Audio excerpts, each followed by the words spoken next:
प्यारे बच्चों, मैं Purushottam Kumar, lecturer chemistry, government model senior secondary school Dhundhan, district Solan, Himachal Pradesh, आपका +2 क्लास में स्वागत करता हूं। तो केमिस्ट्री में आपका जो 3rd यूनिट है सॉल्यूशंस, तो उसमें जो है एक टॉपिक आता है abnormal molar masses and went hop factor I. तो आज हम इस टॉपिक पर यहाँ पर डिस्कस करेंगे। तो सबसे पहले हमारा टॉपिक आता है एबनॉर्मल मोलर मासेज। तो जैसे कि आप जानते हैं कि colligative property of the solution is directly proportional to number of solid particles present in the solution. और आप ये भी जानते हैं कि colligative property of the solution is inversely proportional to molar mass of the solute present in the solution.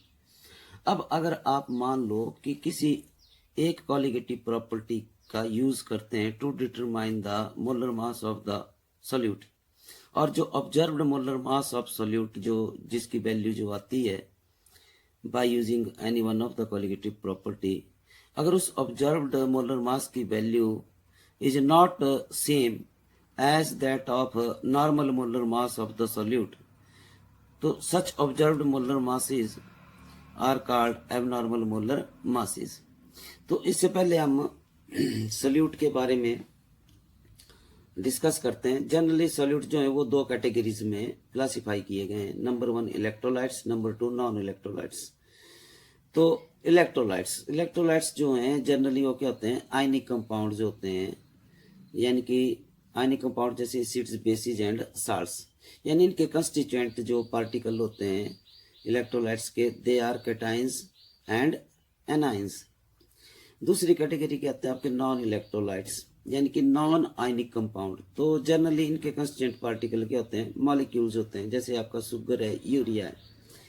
अब हम जो abnormal molar mass is observed in case of electrolytes, तो वो due to either dissociation of electrolytes in the solution और association of electrolytes in the solution, उस वजह से जो है वो एबनॉर्मल मोलर मास इज जो है ऑब्जर्व्ड होते हैं। तो सबसे पहले हम केस लेते हैं इन case of dissociation of electrolyte in the solution. Generally electrolytes undergo dissociation in polar solvents like water, यानी कि जो पोलर सॉल्वेंट होता है उसमें इलेक्ट्रोलाइट डिसोसिएट हो जाते हैं टू इट्स कंस्टिट्यूएंट आयंस। तो जैसे कि फॉर एग्जांपल हम बिगिनिंग में 1 मोल सोडियम क्लोराइड लेते हैं और उसको डिजॉल्व कर देते हैं एक्वस सॉल्यूशन में, वाटर में। तो वाटर का हाई डाइलेक्ट्रिक कांस्टेंट और पोलर सॉल्वेंट होने की वजह से जो आपने 1 मोल सोडियम क्लोराइड लिया था वो डिसोसिएट हो जाता है इनटू 1 मोल सोडियम कैटाइन प्लस 1 मोल क्लोराइड एनाइन। तो इस तरह से number of particles of the solute in the solution 1 मोल से कितने इंक्रीज हो जाते हैं, 2 मोल हो जाते हैं।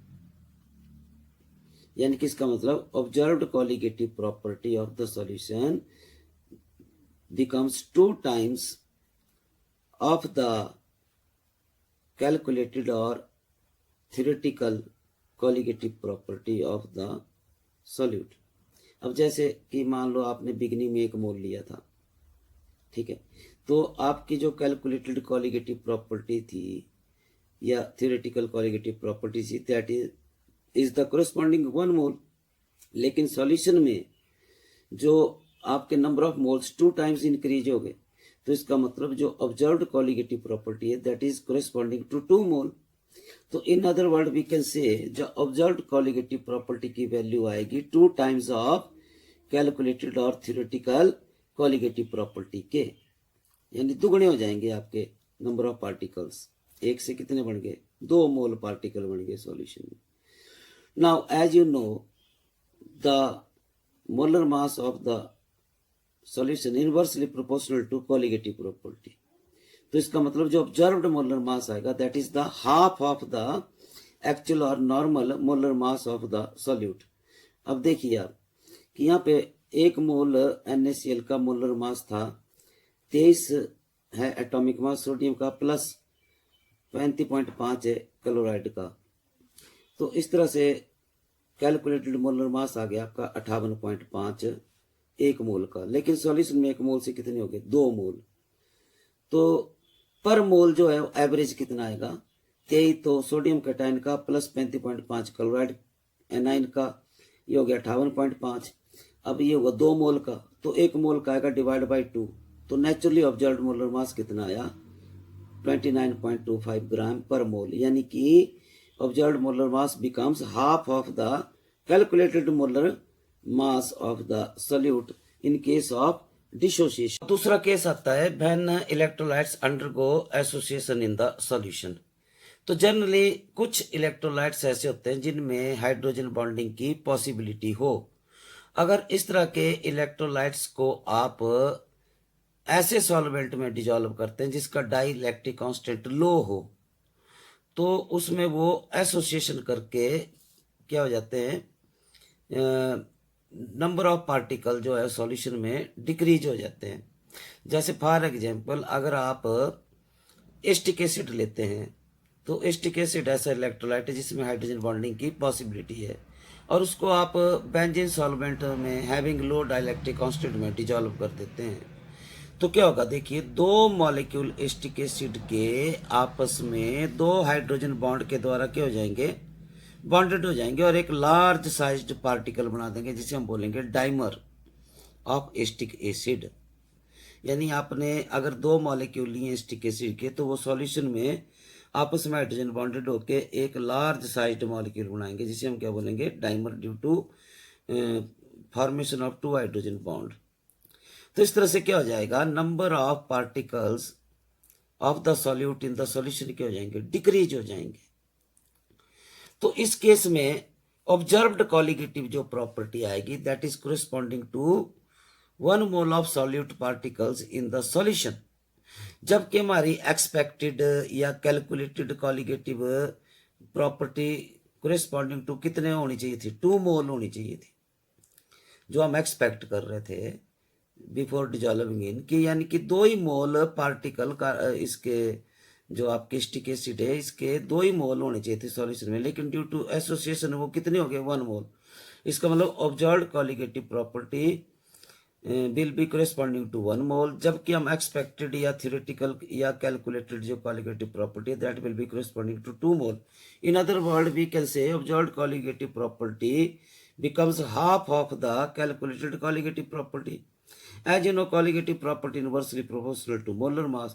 तो इस तरह से जो observed molar mass आएगा that will be double the molar mass of the electrolyte, यानी कि जो actual molar mass है या normal molar mass है उससे कितना आ जाएगा, observed molar mass 2 गुना आ जाएगा, डबल आ जाएगा, due to association of electrolyte in the solution. Next category आती है हमारी नॉन इलेक्ट्रोलाइट्स। तो नॉन इलेक्ट्रोलाइट्स के कंस्टिट्यूएंट पार्टिकल क्या होते हैं, मॉलिक्यूल्स होते हैं, जैसे शुगर, यूरिया एटसेट्रा। अगर नॉन इलेक्ट्रोलाइट के सॉल्यूशन जो हैं वो वेरी डाइल्यूट हो, तो non electrolytes neither undergo dissociation nor undergo association in the solution. यानी कि नॉन इलेक्ट्रोलाइट्स जो हैं वो ना तो डिसोसिएट होते हैं सॉल्यूशन में और ना ही एसोसिएट होते हैं। तो in such cases the abnormal molar masses are not observed in case of non electrolytes if their solutions are very dilute. For example मान लो हम शुगर जो है वो 1 मोल शुगर लेते हैं और उसको एक्वस सॉल्यूशन वाटर में डिजॉल्व कर देते हैं। तो बिगिनिंग में हमने 1 मोल लिए थे, जब डिजॉल्व कर दिया एक्वस में, तो यानी वाटर सॉल्वेंट में डिजॉल्व कर दिया शुगर को, तो जो सॉल्यूशन में नंबर ऑफ पार्टिकल्स थे शुगर के दे आर सेम, यानी कि 1 मोल थे तो सॉल्यूशन में भी 1 ही मोल रहे, यानी कि देयर इज नो डिसोसिएशन और एसोसिएशन, ना ही वो डिसोसिएट हुए ना ही एसोसिएट हुए। तो इस तरह से क्या हो जाता है कि जो ऑब्जर्व्ड कॉलिगेटिव प्रॉपर्टी थी that is corresponding to 1 mole in the solution is same as the calculated और theoretical colligative property of the solute. यानी कि इसका मतलब कि ऑब्जर्व्ड कॉलिगेटिव प्रॉपर्टी की वैल्यू सेम है जो हम एक्सपेक्टेड कर रहे थे, कैलकुलेटेड कर रहे थे, क्योंकि नॉन इलेक्ट्रोलाइट ना तो सॉल्यूशन में डिसोसिएट हुआ ना ही एसोसिएट हुआ। तो इस तरह से जो ऑब्जर्व्ड मोलर मास आएगा that is same as the calculated और normal molar mass of the solute, यानी कि इस केस में no abnormal molar mass is observed in case of non-electrolytes when their solutions are very dilute। तो ये जो abnormal molar masses हैं ये किन केसेस में ऑब्जर्व्ड होते हैं? जैसे when solution is non-ideal, यानी कि अगर solution is not dilute यानी ideal solution ना हो, तो उसमें क्या होता है कि सॉल्यूट जो पार्टिकल हैं वो कंसंट्रेटेड सॉल्यूशन में नजदीक आ जाते हैं एक दूसरे से, तो उनके बीच में इंटरमॉलिक्यूलर फोर्सेज जो हैं वो एग्जिस्ट कर जाती है। ठीक है, इस तरह से एबनॉर्मेलिटी आ जाती है।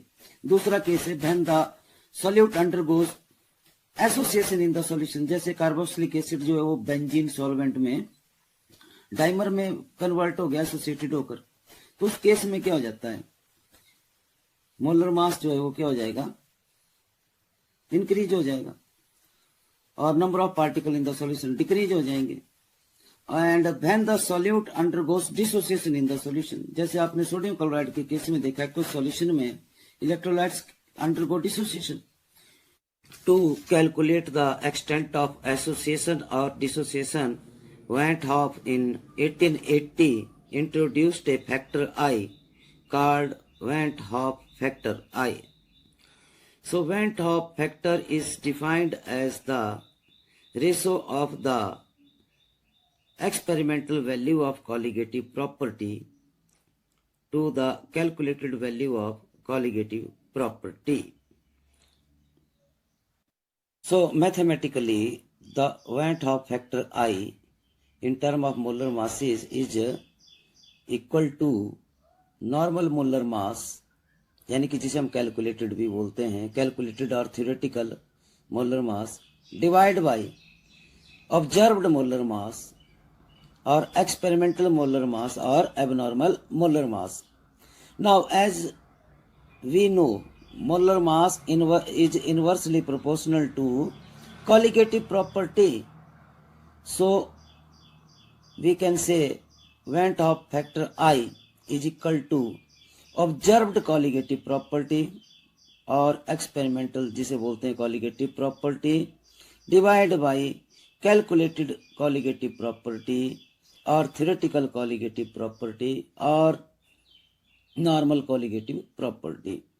So as you know, colligative property is directly proportional to the number of solute particles. So you can express Van't Hoff factor I as total number of moles of particles after association or dissociation divided by number of moles of particles before association or dissociation. Next आता है हमारा abnormal molar masses and Van't Hoff factor I. So in case of dissociation, जैसे कि आपने पीछे example लिया था sodium chloride को, जब आप एक्वा सॉल्यूशन पोलर सॉल्वेंट में डिजॉल्व करते हैं तो वो डिसोसिएट हो जाता है into sodium cation and chloride anion. मान लो आपने 1 मोल सोडियम क्लोराइड लिया बिगिनिंग में, उसको एक्वा सॉल्यूशन में डिजॉल्व किया तो वो 1 ही मोल सोडियम कैटायन और 1 ही मोल क्लोराइड एनायन प्रोड्यूस कर देंगे।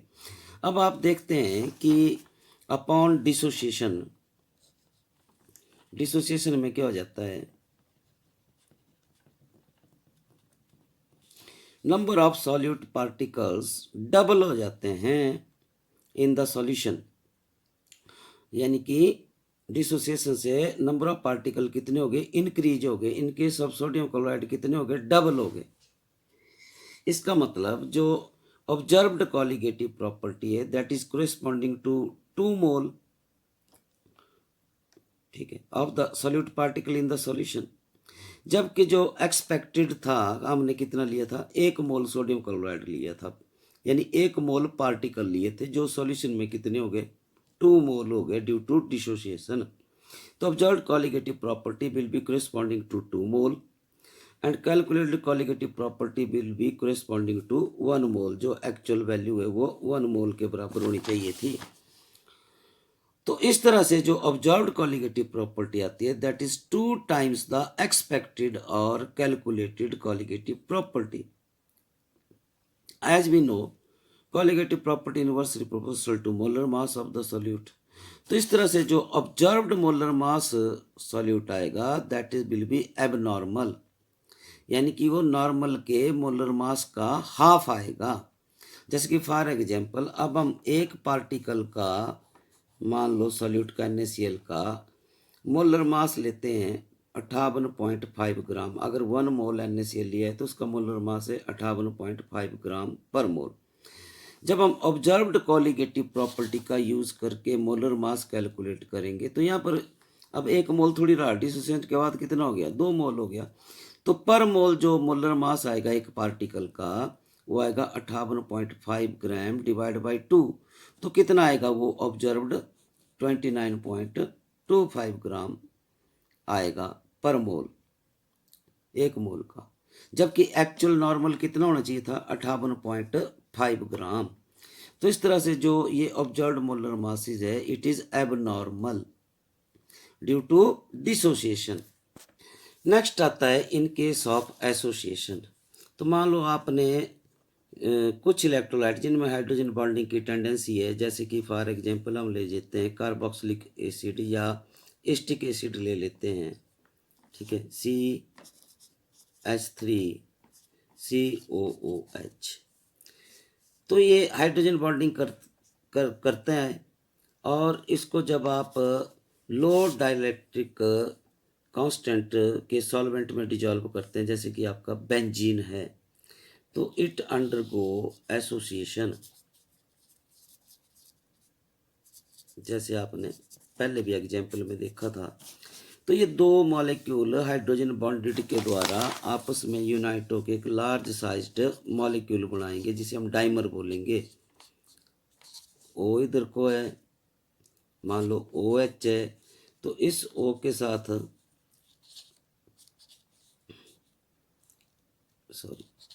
H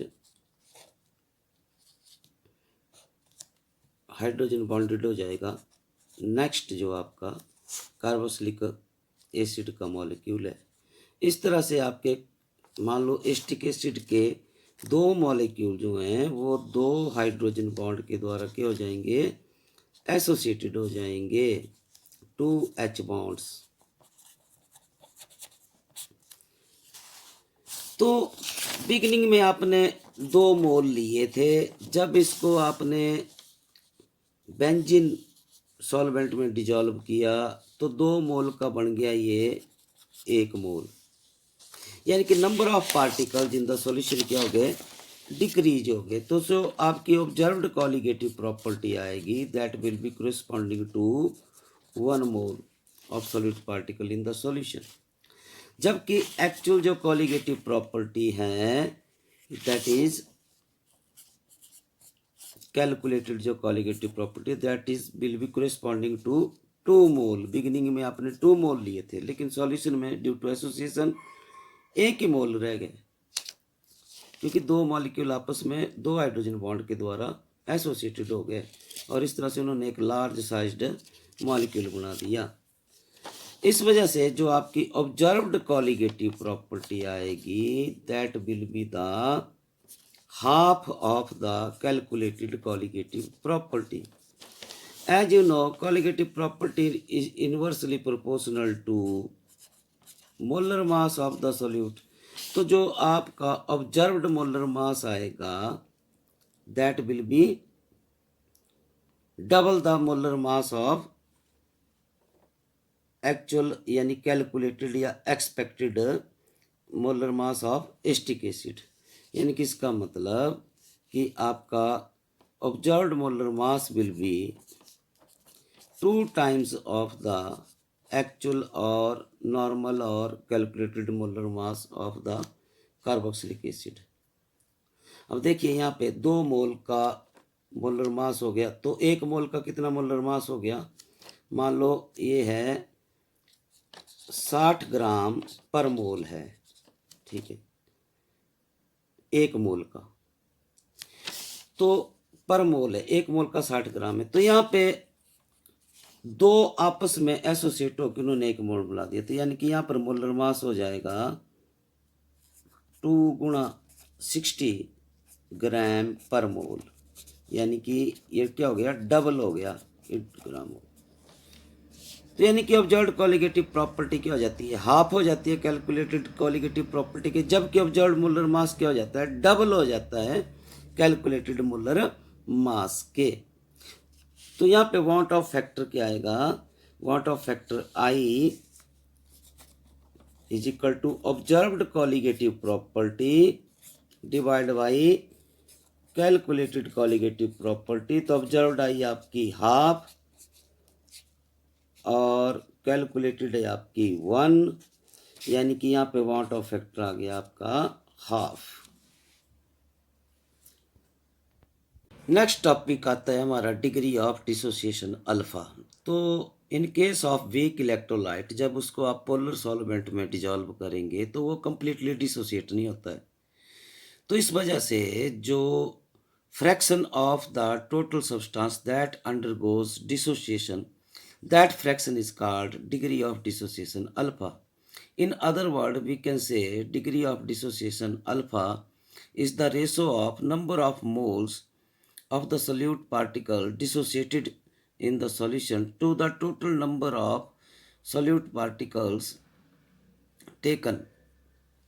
So, for example, हम एक जर्नल जो है वो डिसोसिएशन प्रोसेस लेते हैं, जिसमें मान लो वीक इलेक्ट्रोलाइट जो है ए है और वो डिसोसिएटेड हो जाता है एक्वस सॉल्यूशन में, और डिसोसिएशन में वो N1B particle plus N2C particle बनाता है। मान लो total number of particles in the solution, यानी कि N1B particle plus N2C particle, total number of particles हो जाते हैं N सॉल्यूशन में। बिगिनिंग में आपने 1 मोल लिया था और उसको एक्वस सॉल्यूशन में डिजोल्व किया।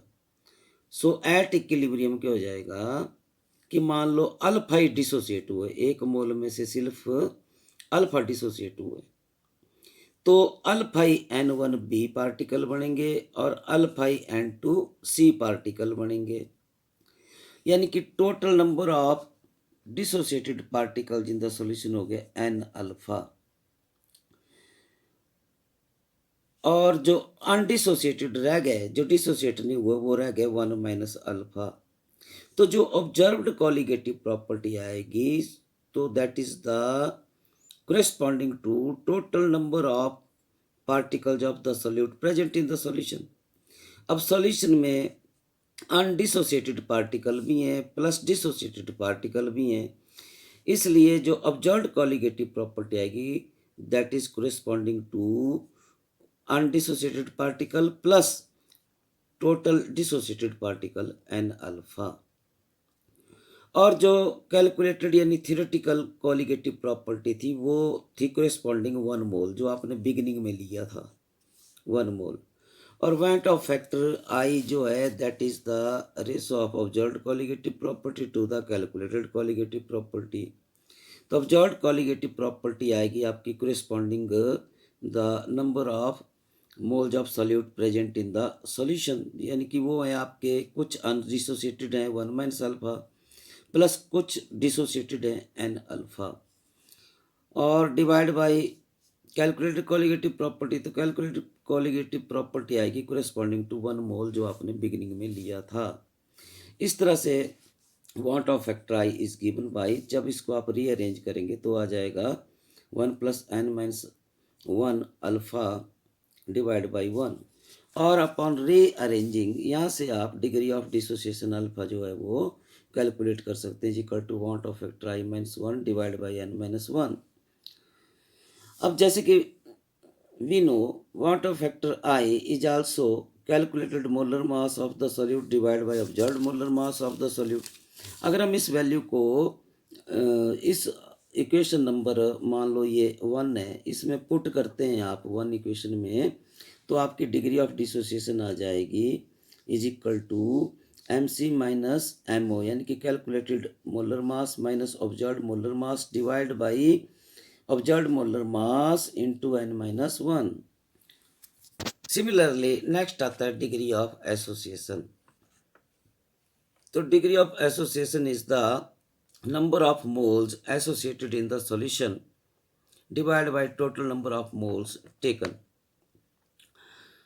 तो सपोज हमारे पास जो है वो n जो मॉलिक्यूल हैं वीक इलेक्ट्रोलाइट के, मान लो ये आपने लिए बिगिनिंग में, ठीक है, n मॉलिक्यूल लिए और सॉल्यूशन में उन्होंने an मॉलिक्यूल यानी कि Na मॉलिक्यूल आपस में हाइड्रोजन बॉन्डेड के द्वारा एसोसिएट हो गए और उन्होंने एक लार्ज मॉलिक्यूल बना दिया An।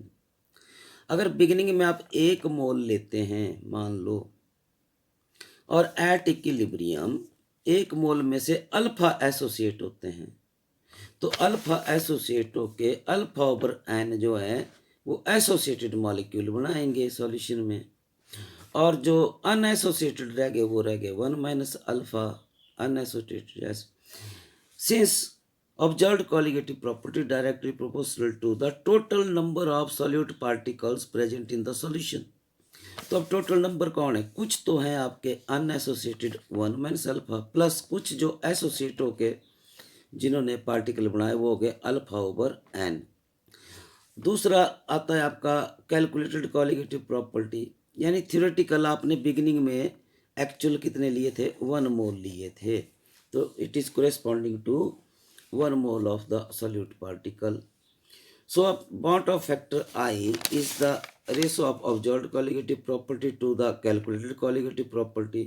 तो इस तरह से observed colligative property corresponding to number of moles of the solute present in the solution हो गया 1 माइनस अल्फा जो अनएसोसिएटेड थे प्लस अल्फा ओवर एन जो एसोसिएट हो गए, divide by calculated colligative property that is corresponding to 1 mole जो आपने beginning में लिया था डिवाइड बाई 1।